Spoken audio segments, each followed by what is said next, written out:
Hey everyone, Evan Jones with you here on the RPAC Rundown Podcast. We've got another great episode lined up for you. We will go through our featured matchup from Friday, as it was on January 3rd. Alma went to Medicine Valley.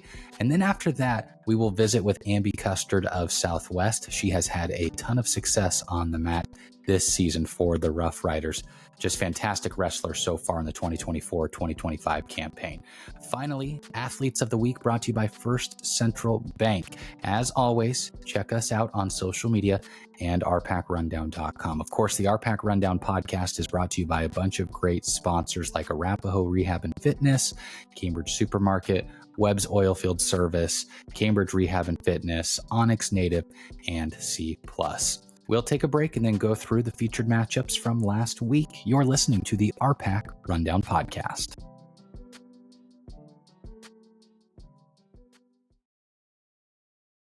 Last Friday, we went to Medicine Valley for an RPAC Rundown featured matchup as the Raiders played host to the Alma Cardinals. For both teams, it was their first games back from the holiday break. In the girls' matchup, Alma took control early and never looked back, winning 71-14. In the opening quarter, the pressure that Alma was applying was quite noticeable. They used a 1-3-1 zone and some traps in the corners once the ball handler approached the center line. Medicine Valley was led by Haley Gustafson with 6 points and Remy Stout had 3. For Alma, Vaden Epps scored 16 points, Kirsten Moore had 15, Cameron Scott had 13, Harper Fennell added 8, and Chase Malzahn, Miley Whitney, and Camry Neal each had 6.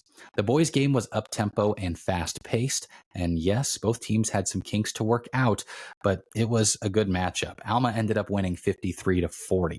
Mason Robley and Brody Senf each had 11 points to lead Medicine Valley. Ethan Brown had 9, and Lucas Einspar had 6.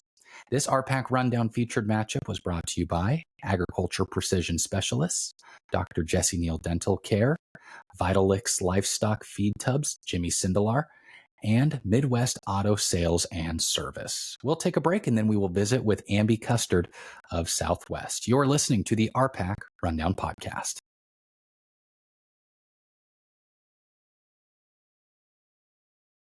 We now have Ambie Custard joining us on the RPAC Rundown Podcast, and this interview is brought to you by Foundation Homestead. The barn store located at Foundation Homestead is a multi-generational family owned and operated micro dairy located right here in southwest Nebraska, south of Cambridge. The place for pure and simple raw milk, cream, cheeses, and pasture-raised chickens and eggs. They're open weekly, Tuesdays and Thursdays, 5 p.m. to 7 p.m. For more information, visit their website, foundationhomestead.com, and follow them on Facebook and Instagram at Foundation Homestead for daily tidbits. Great interview coming up here with Ambie. Hope you enjoy it.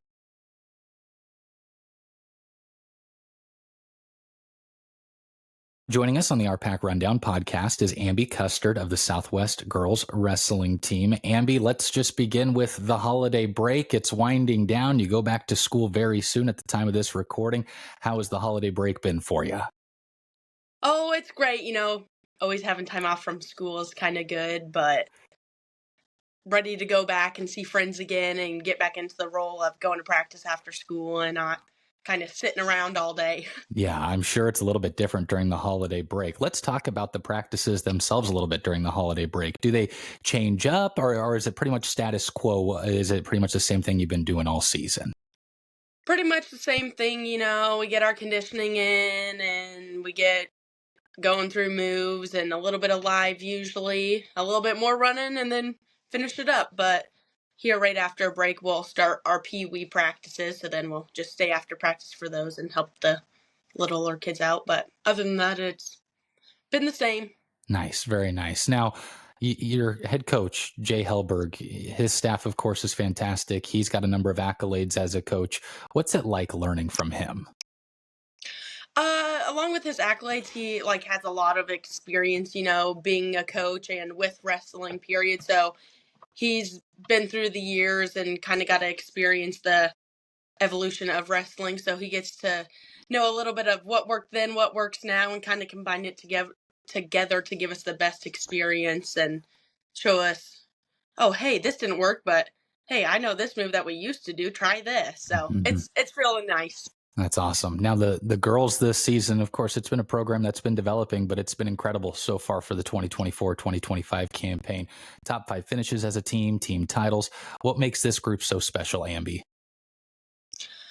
Well, we got a lot of us girls out, so that really, really, really helps, along with filling a lot of like weight classes and not doubling up so much in certain ones. But we have a lot of girls that are coming out just learning, and being able to help them has been a huge thing. And I know with a lot of girls comes drama sometimes, and we haven't had any. So I think that's also kind of saved us a lot, is not having any of that drama. And if we do, taking care of it, because we don't want to have that ongoing and have, oh, I don't like her, I don't want to go with her, all sorts of that stuff. Yeah, no, that's great. That's great. Now, for you individually, you're 19-0 during this time of the recording.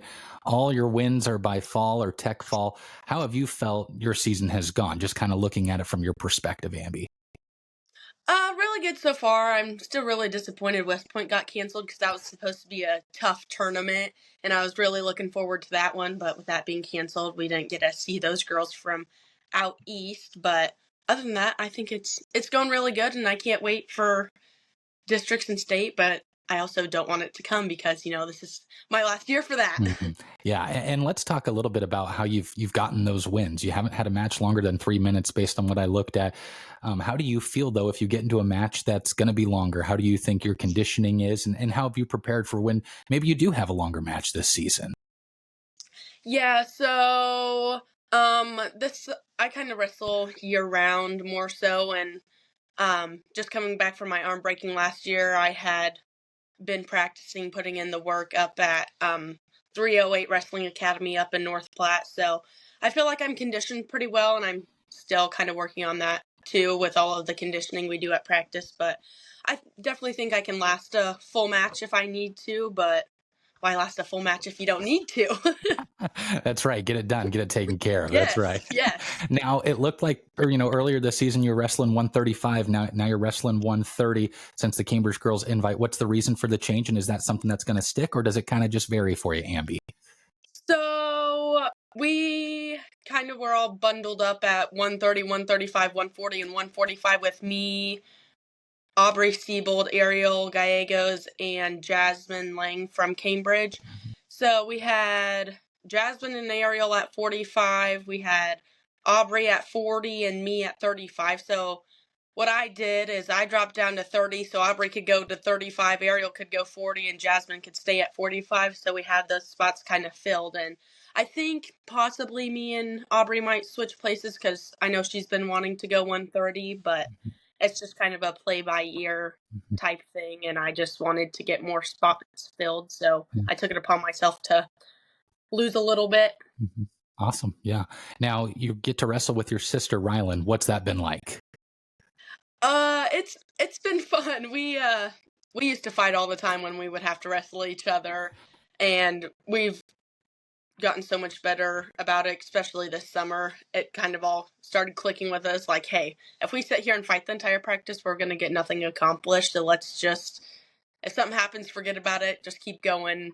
We got it. But it's exciting, but it's kind of sad, because this is our 1 year together, and it's going so good, and we're having so much fun. And I think it's a great thing we get 1 year together, but also a terrible thing, because I wish we had more. But yeah, no, that's pretty unique when you get to compete with a sibling. That's pretty awesome for sure. So now you recently signed to continue your academic and athletic career at Buena Vista to do track and wrestling. What all went into that decision for you, Ambie? It was kind of a really tough decision. For some reason, I don't know why, I had my mindset on going out of state, and I looked at a couple here in state, and I was in love with Doane forever. I loved their coach. I loved everything that they had going on there. And then I visited a couple other schools here in Nebraska too, and also got along really well with the coaches. But it was one of those things where at Buena Vista, I felt like the schooling was a little bit more up to date and everything I wanted, because I'm going to study biology, and they have a extremely, extremely good biology department, and teachers, and they put a lot of money into their science programs. And I'm a student athlete, so I'm also going for my academic portion. So I wanted to be able to know I was going to get a good academic portion along with an athletic portion. Yeah. No, that's awesome. That's awesome. All right, one more for you, and it's a fun one. Of course, we've got mutual friends with Jason and Abby Benson. They're family friends of mine. I've known them forever. What are your top 3 favorite flavors of Madame Moo's ice cream from Abby and Jason at the Foundation Homestead? This one's a hard one, okay? I think at number 3, I got to put peanut butter and jelly. Okay. At 2, coffee time. That one's really good. It's kind of like a coffee ice cream with Oreo bits in it. Ooh, really good. That does sound good. And then Blondie's number 1. That one is so good. Is that like a brownie blondie type of thing? Is that what that one is? Or what is but it's like a white chocolate type thing. It's so good. Okay. Ambie, thanks for the time. I really appreciate it, and good luck the rest of the way, okay? Thank you.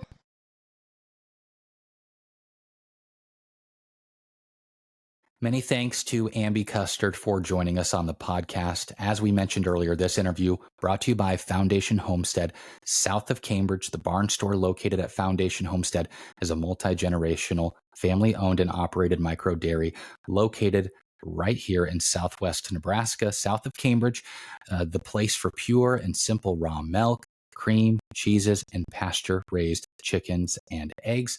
Open weekly, Tuesdays and Thursdays, 5 to 7 p.m. For more information, visit their website, foundationhomestead.com, and follow them on Facebook and Instagram at Foundation Homestead for daily tidbits. We'll take a short break, then it's time to announce the RPAC Rundown Athletes of the Week, brought to you by First Central Bank.